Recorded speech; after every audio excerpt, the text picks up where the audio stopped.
It's not often that I tell this story. I don't much like telling it either, but it seems to get a little easier every time I do. The memories that I have of that night don't even seem real to me. To this day, I can't wrap my head around how such a thing could have happened to me. I never saw it coming. I mean, how could I be in one place, then suddenly be in another? It happened faster than a lightning strike, faster than a finger snap. Best I can compare it to? A night void of dreams. It was a kind of slumber where a person stares out of a window at an evening purple sky, blinks, and then finds the window sharply illuminated by the morning sun. The comforts of a familiar bedroom are not in my recollection. Rather, I remember sitting on a bar stool and staring into a glass with anticipation. The bartender would return with my change, and I guzzled the first drink of the night. As the bitter perfume of hops coursed its way out of my nostrils, I peered into the emptying glass. Through the frothy bottom, I saw the clock, bordered in a green neon light. Its red LED digits gave me the time, 9:24 p.m. The time isn't really important, it's just the last thing I remember before the transition.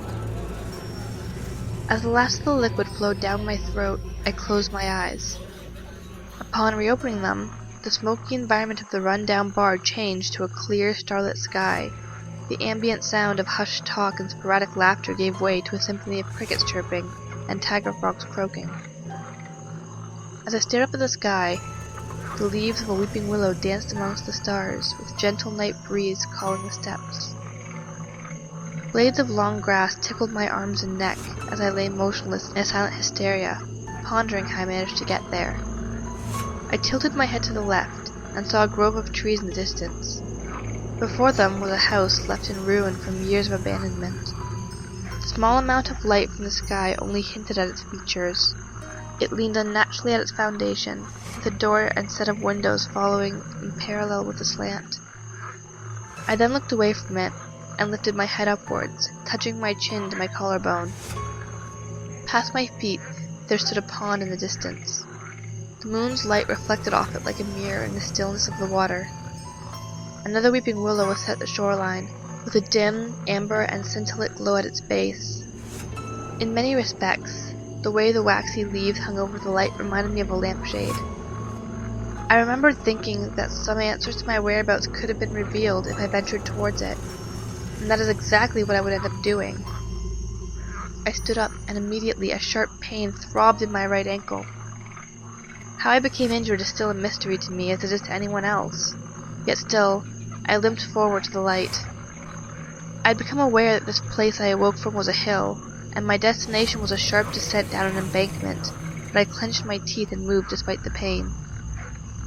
Eventually I made it to the embankment and found the source of the light.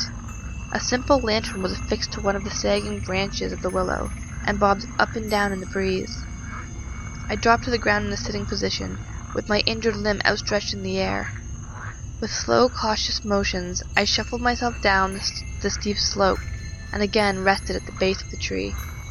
I was still utterly confused with the situation, yet there was a glimmer of truth that beckoned in the distance. The truth was a flashing red light in the sky. I recognized it as the water tower of my hometown. I thought a great deal about it. If I only followed it, I would find my way back home. But it only appeared as a dim sequence of flashes that indicated it to be miles away. At the same rate, I would eventually come across a road, and maybe I could hitchhike my way back. My thoughts hatched together a plan to tough out the pain and get back to civilization. But first I had to address a need. The gratuitous amount of alcohol I assumed I drank earlier left me with a parched throat. I then gazed at the body of water that welcomed me so invitingly, at least in my mind. I proceeded to crawl on my knees to the pond.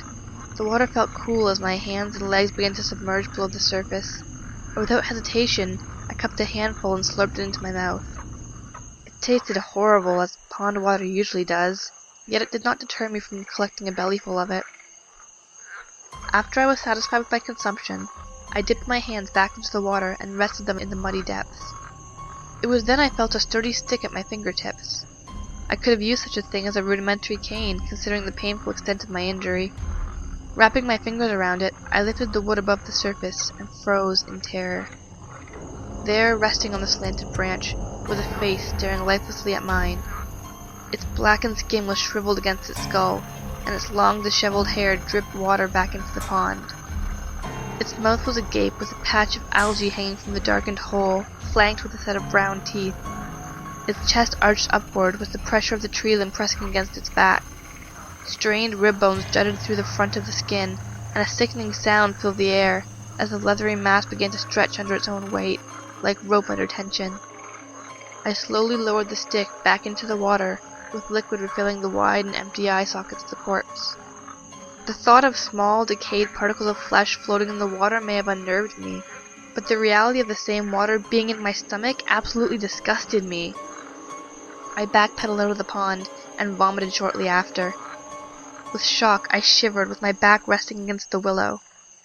I'm not sure how long I stared out into the water thinking. Maybe it was a minute? Maybe an hour? Perhaps it was most of the night. At some point, I managed to collect myself once more. Priorities began to develop in my mind of what to do next. The second was to find a way back home. The third was to call the local constabulary and show them the pond. The first did not occur to me until I finally stood once more, my hand resting against the tree. That priority was to run like the dickens. Despite the pain it caused, I quickly sprinted away from that place. Every sound of the night was amplified as blood rushed to my eardrums.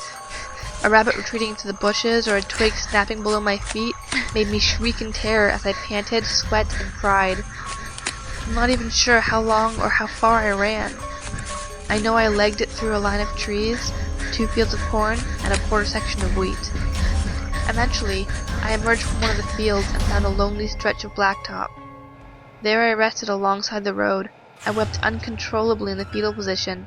My lungs were on fire, my legs ached, and my ankle felt as if it had been put through a wood chipper. My salvation came as a pair of headlights in the distance. I may not have been able to get to my feet once more, but I waved my arms around in the air like a maniac until they drew close and stopped by me. One of my neighbors just so happened to be passing by, and gladly gave me a ride back to town. He asked a lot of questions, most of which I couldn't answer, and a great many I still can't. I had no idea how my ankle was sprained. I had no recollection as to how I got there. I couldn't even fathom how the police eventually found 12 dead bodies in that forsaken swamp. I don't even know how I could be alive. Maybe I'm just lucky? There's one detail that haunts me to this day. It's not the bodies or the fact that I awoke in the middle of nowhere. It's that hanging lantern. I know it's all painfully obvious in hindsight, but this thing, so simple and innocent, held a much more sinister meaning with its presence. I knew one thing for certain. I sure as hell was not the one who put it there. Somewhere in the darkness, someone was with me.